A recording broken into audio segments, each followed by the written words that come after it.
আচ্ছা, কোনো একজন ডায়াবেটিস রোগী কি ইনসুলিন ট্যাবলেট খেয়ে পরিপূর্ণ সুস্থ হয়েছে?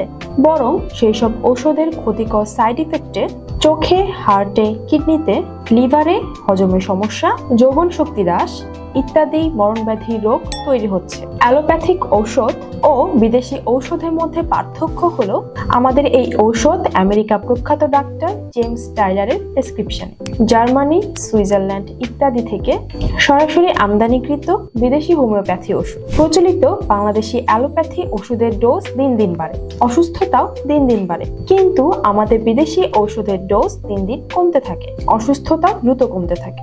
অ্যালোপ্যাথিকে সুগার কমায় মাত্র, কিন্তু আমাদের ঔষধে জন্মগতভাবে যেভাবে ইনসুলিন তৈরি হতো সেইভাবেই নিজে নিজে ইনসুলিন তৈরি হয়ে রক্তে সুগারকে যেতে দেয় না। ব্যাস, আপনি সুস্থ হতে থাকেন। অ্যালোপ্যাথিকে পছন্দের খাবার খেতে পারেন না, কিন্তু এই চিকিৎসায় রোগী পূর্বের মতো ধীরে ধীরে অনেক খাবারই খেতে পারছেন, আলহামদুলিল্লাহ। সবচেয়ে বড় কথা হলো ঔষধে কাজ না হলে তাৎক্ষণিকভাবে পুরো টাকা ফেরত পাবেন। বিস্তারিত জানতে ও অর্ডার করতে অর্ডার নাও বাটনে ক্লিক করুন।